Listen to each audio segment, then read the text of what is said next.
ಯೋಷಪಾಟನಾಗಿ ಮಾಡಲಿಲ್ಲ. ಯೋಷಪಾಟನ ಏನ್ ಮಾಡ್ತಾನಂದ್ರೆ ತನ್ನ ತಂದೆಯ ದೇವರನ್ನ ಅವಲಂಬಿಸಿ, ತನ್ನ ತಂದೆಯ ದೇವರನ್ನ ಆರಾಧಿಸಿ, ಆತನ ಆಜ್ಞೆಗಳನ್ನ ಅನುಸರಿಸಿ ನಡೆಯುವಂತ ವ್ಯಕ್ತಿಯಾಗಿದ್ದಾನೆ. ಯೆಹೋಷಾಫಾಟನಿಗಿದ್ದಂತ ಒಳ್ಳೆಯ ಗುಣ ಏನು ಗೊತ್ತಾ? ದೇವರನ್ನ ಹುಡುಕುವಂತ ಗುಣ. ಆಮೆನ್.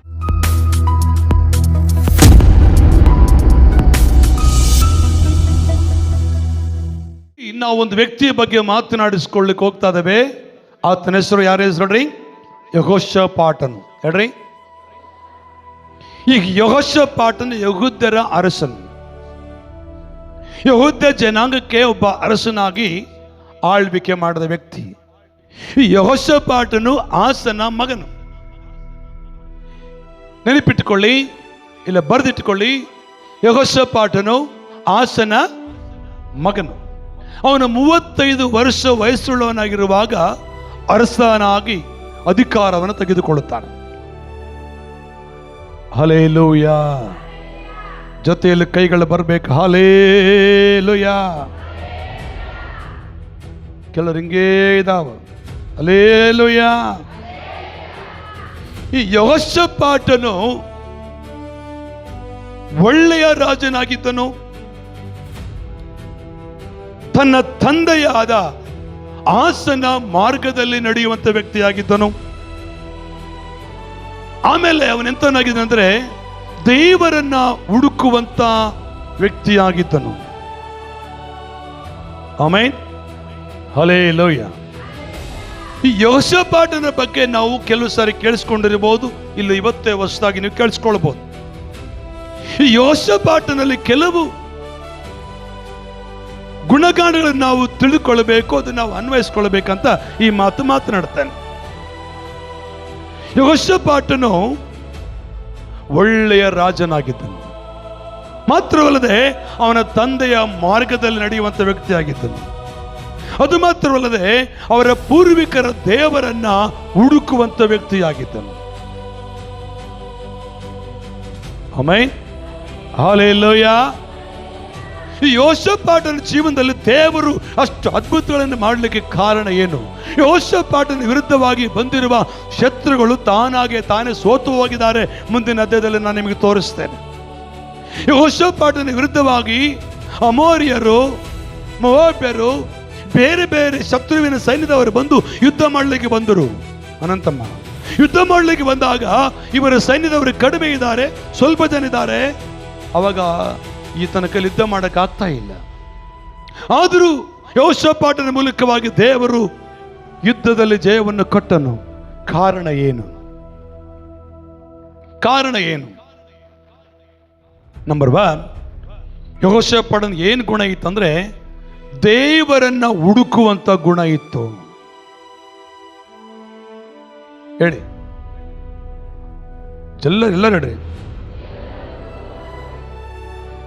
ಒಂದನೇದಾಗಿ ಯೆಹೋಷಾಫಾಟನ ಜೀವನದಲ್ಲಿ ಅಷ್ಟು ಉತ್ತಮವಾದ ಕಾರ್ಯಗಳನ್ನ ದೇವರು ನಡೆಸಲಿಕ್ಕೆ ಕಾರಣ, ಯೆಹೋಷಾಫಾಟನ ಮೂಲಕ ದೇವರ ಅದ್ಭುತ ಮಾಡಲಿಕ್ಕೆ ಕಾರಣ, ದೇವರನ್ನ ಹುಡುಕುವಂತ ಮನಸ್ಸು ಯೆಹೋಷಾಫಾಟನಿಗಿತ್ತು. ಆಮೆನ್. ಹಲ್ಲೆಲೂಯಾ. ಅಲ್ಲಿ ನಾವು ಕಲಿಬೇಕಾದ ಮೊದಲನೇ ವಿಷಯ, ಯೆಹೋಷಾಫಾಟನಿಗೆ ದೇವರನ್ನ ಹುಡುಕುವಂತ ಗುಣ ಇತ್ತು. ಅಲ್ಲಿ ವಾಕ್ಯ ಮತ್ತೊಂದು ಸಾರಿ ನಾವು ಓದುವುದಾದ್ರೆ 2ನೇ ವಚನವನ್ನು ನಾವು ತಿರುಗಿ ಓದೋಣ. 2ನೇ ವಚನವನ್ನು ತಿರುಗಿ ನಾವು ಓದಿದ್ರೆ ಅಲ್ಲಿ ನಮಗೆ ತಿಳಿಸಲ್ಪಡುತ್ತದೆ.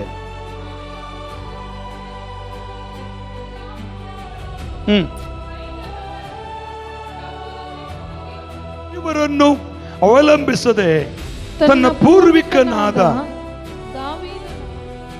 ದಾವೀದನ ಮೊದಲನೆಯ ನಡತೆಯ ಪ್ರಕಾರ ನಡೆಯುತ್ತಿದ್ದರಿಂದ ಯೆಹೋವನು ಇವನ ಸಂಗಡ ಇದ್ದನು. ಈ ಯೆಹೋಷಾಫಾಟನ ಎಂತ ಗುಣ ಇತ್ತಂದ್ರೆ ಬೈಬಲ್ ವಾಕ್ಯ ಹೇಳ್ತದೆ, ಇವನು ಬಾಳ್ ದೇವರನ್ನು ಅವಲಂಬಿಸದೆ, ಅದುವರೆಗೂ ಬೇರೆ ದೇವರುಗಳನ್ನು ಅವಲಂಬಿಸಿ ಜೀವನ ಮಾಡ್ತಾ ಇದ್ರು ಆಗಿನ ಜನರು. ಬಾಳ್ ದೇವರನ್ನ ಅವರು ನಂಬಿ ಆರಾಧಿಸ್ತಾ ಇದ್ರು. ಆದರೆ ಯೆಹೋಷಾಫಾಟನಾಗೆ ಮಾಡಲಿಲ್ಲ. ಸತ್ಯ ದೇವರನ್ನ, ನಿತ್ಯ ಜೀವ ಕೊಡುವಂತ ಯೆಹೋವನನ್ನೇ ಹುಡುಕಿದನು. ಬೈಬಲ್ ವಾಕ್ಯ ಇರ್ತದೆ, ತನ್ನ ಪೂರ್ವಿಕನಾದ ದಾವೀದನ ಮೊದಲನೆಯ ನಡತೆಯ ಪ್ರಕಾರ ನಡೆಯುತ್ತಿದ್ದರಿಂದ ಯೆಹೋವನು ಇವನ ಸಂಗಡ ಇದ್ದನು. ಇವನು ಇಸ್ರಾಯೇಲರಂತ ನಡೆಯದೆ ತನ್ನ ತಂದೆಯ ದೇವರ ಭಕ್ತನಾಗಿ ಆತನ ಆಜ್ಞೆಗಳನ್ನು ಅನುಸರಿಸಿದನು.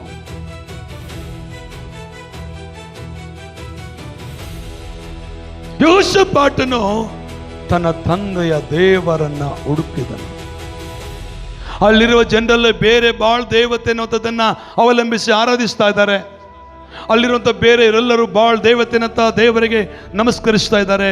ಆದರೆ ಯೆಹೋಷಾಫಾಟನು ಮಾತ್ರ ತನ್ನ ತಂದೆಯ ವಾಕ್ಯ ಸ್ಪಷ್ಟವಾಗಿ ಹೇಳ್ತದೆ 4ನೇ ವಚನದಲ್ಲಿ, ತನ್ನ ತಂದೆಯ ದೇವರ ಭಕ್ತನಾಗಿ ಆತನ ಆಜ್ಞೆಗಳನ್ನು ಅನುಸರಿಸಿದನು. ಅಂದರೆ ಯಾರ ಮಾತು ಕೇಳಿದನಲ್ಲಿ? ತಂದೆಯ ಮಾತನ್ನ ಕೇಳಿದನು. ಇವತ್ತು ಎಷ್ಟು ಜನ ನಿಮ್ಮ ಮಕ್ಕಳು ನಿಮ್ಮ ಮಾತು ಕೇಳ್ತಾರೆ? ನನ್ನ ಮಕ್ಕಳು ನನ್ನ ಮಾತೇ ಕೇಳ್ತಾರೆ, ನನ್ನ ಮಾತು ತೆಗೆದಾಕಲ್ಲ. ನನ್ನ ಅಪ್ಪ ಅಮ್ಮ ಕೈ ತೋರಿಸಿ ಹೇಳ್ರಿ ಒಂದ್ಸಾರಿ.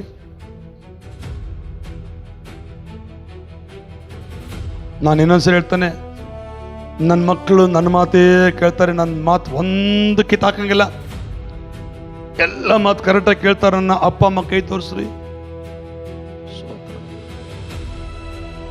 ನನ್ನ ಮಾತೇ ಕೇಳುವಲ್ರ ಅಂತ ಅಪ್ಪ ಅಮ್ಮ ಕೈ ತೋರಿಸ್ರಿ. ಸ್ತೋತ್ರ. ನಾನು ಬದುಕೇ ಇಲ್ಲ ಅನ್ನೋರು ಕೈ ತೋರಿಸ್ರಿ.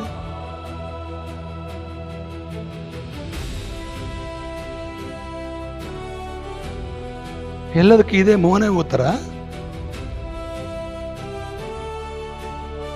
ಯಾವುದಕ್ಕೊಂದು ಉತ್ತರ ಕೊಡ್ಬೇಕು ತಾನೆ. ಇಲ್ಲಿ ಯೆಹೋಷಾಫಾಟನಾಗಿ ಮಾಡಲಿಲ್ಲ. ಯೆಹೋಷಾಫಾಟನು ಏನ್ ಮಾಡ್ತಾನಂದ್ರೆ ತನ್ನ ತಂದೆಯ ದೇವರನ್ನ ಅವಲಂಬಿಸಿ, ತನ್ನ ತಂದೆಯ ದೇವರನ್ನ ಆರಾಧಿಸಿ, ಆತನ ಆಜ್ಞೆಗಳನ್ನ ಅನುಸರಿಸಿ ನಡೆಯುವಂತ ವ್ಯಕ್ತಿ ಆಗಿದ್ದಾನೆ. ಯೆಹೋಷಾಫಾಟನಿಗಿದ್ದಂತ ಒಳ್ಳೆಯ ಗುಣ ಏನು ಗೊತ್ತಾ? ದೇವರನ್ನ ಹುಡುಕುವಂತ ಗುಣ. ಆಮೆನ್ ಹೇಳಿ ಹಲ್ಲೆಲೂಯಾ. ಜೋರಿಗೆ ಹಲ್ಲೆಲೂಯಾ. ಎರಡನೇದಾಗಿ ಯೆಹೋಷಾಫಾಟನಿಗೆ ಎಂತ ಗುಣ ಇತ್ತಂದ್ರೆ, ಬೈಬಲ್ ವಾಕ್ಯ ಹೇಳ್ತದೆ ಪ್ರಿಯ ದೇವ ಜನರೇ, 17ನೇ ಅಧ್ಯಾಯ 8ನೇ ವಚನದಿಂದ ನಾವು ಓದಿಕೊಳ್ಳೋಣ. 7ನೇ ವಚನದಿಂದ ನಾವು ಓದಿಕೊಳ್ಳೋಣ.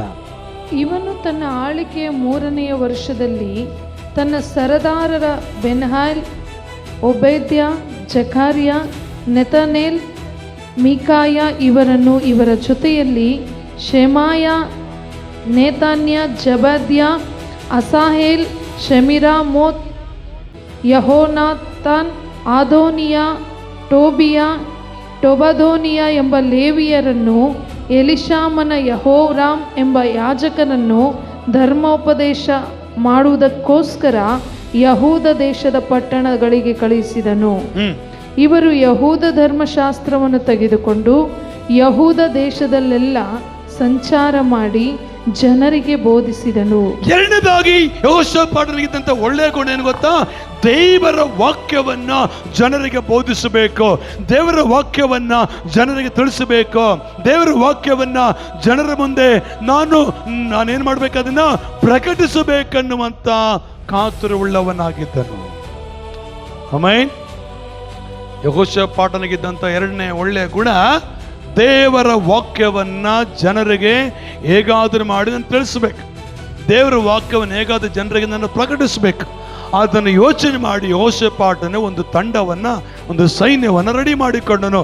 ಅಲ್ಲಿ ಲಿಸ್ಟ್ ಇದೆ, ಇಷ್ಟಿಷ್ಟು ಜನರು, ಇಂತಿಂಥ ಜನರು ಏನ್ ಮಾಡೋದಕ್ಕಾಗಿ ಅಲ್ಲಿ ಹೇಳ್ತದೆ, ವಾಕ್ಯ ಹೇಳ್ತದೆ, ಯೆಹೋರಾಮ್ ಎಂಬ ಯಾಜಕರನ್ನು ಧರ್ಮೋಪದೇಶ ಮಾಡೋದಕ್ಕೋಸ್ಕರ ಯಹೂದ ದೇಶದ ಪಟ್ಟಣಗಳಿಗೆ ಕಳಿಸಿದನು.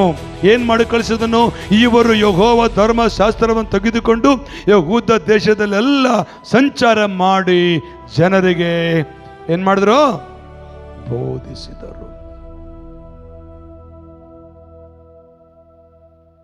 ಕರ್ತನ ವಾಕ್ಯ ಹೇಳ್ತದೆ ಪ್ರಿಯ ಜನರೇ, ಯೆಹೋಷಾಫಾಟನಿಗಿದ್ದಂಥ ಎರಡನೇ ಒಳ್ಳೆಯ ಗುಣ, ದೇವರ ವಾಕ್ಯವನ್ನು ಪ್ರಜೆಗಳಿಗೆ ಹೇಳಬೇಕು, ದೇವರ ವಾಕ್ಯವನ್ನ ಪ್ರಜೆಗಳ ಬಳಿಗೆ ತೆಗೆದುಕೊಂಡು ಹೋಗಬೇಕು, ದೇವರ ವಾಕ್ಯವನ್ನು ಪ್ರಜೆಗಳ ಹೃದಯದಲ್ಲಿ ಹಾಕಬೇಕು, ದೇವರ ವಾಕ್ಯವನ್ನು ಪ್ರಜೆಗಳು ಕೇಳಿಸಿಕೊಳ್ಳುವಂತೆ ಮಾಡಬೇಕು, ದೇವರ ವಾಕ್ಯವನ್ನು ಹೇಗಾದರೂ ಮಾಡಿ ಪ್ರಜೆಗಳ ಮನಸ್ಸಿನಲ್ಲಿ ಹಾಕಬೇಕು ಅನ್ನುವಂಥ ತಪನ ಯೆಹೋಷಾಫಾಟನಿಗಿತ್ತು. ಯಾಕೆ ದೇವರ ವಾಕ್ಯ ಹಂಚಬೇಕಂತ ಅದನ್ನು ಬಯಕೆ ಇತ್ತು? ದೇವರ ವಾಕ್ಯ ಯಾರ ಒಳಗಿರ್ತದೋ ಅವರು ದೇವರ ಆಶೀರ್ವಾದಕ್ಕೆ ಬಾಧ್ಯರಾಗ್ತಾರೆ. ದೇವರ ವಾಕ್ಯ ಯಾರ ಒಳಗೆ ನೆಲೆಗೊಂಡಿರ್ತದೋ ಅವರನ್ನು ಸೈತಾನನ ಮುಟ್ಟಕ್ಕಾಗುವುದಿಲ್ಲ. ದೇವರ ವಾಕ್ಯವನ್ನ ಯಾರು ನಂಬ್ತಾರೋ ಅವರ ಮೇಲೆ ಕರ್ತನ ಕೃಪೆ ಸದಾ ಕಾಲ ಇರುತ್ತದೆ. ದೇವರ ವಾಕ್ಯವನ್ನ ಯಾರು ಧ್ಯಾನಿಸ್ತಾರೋ ಅವರು ಧನ್ಯರು. ದೇವರ ವಾಕ್ಯವನ್ನ ಯಾರು ನಂಬ್ತಾರೋ ಅವರಿಗೆ ಬಿಡುಗಡೆ. ದೇವರ ವಾಕ್ಯವನ್ನ ಯಾರು ಅನುಸರಿಸಿ ಬಾಳ್ತಾರೋ ಅವರು ಆಶೀರ್ವಾದಗಳ ಮೇಲೆ ಆಶೀರ್ವಾದಗಳನ್ನ ಹೊಂದಿಕೊಳ್ಳುತ್ತಾರೆ. ಆಮೆನ್.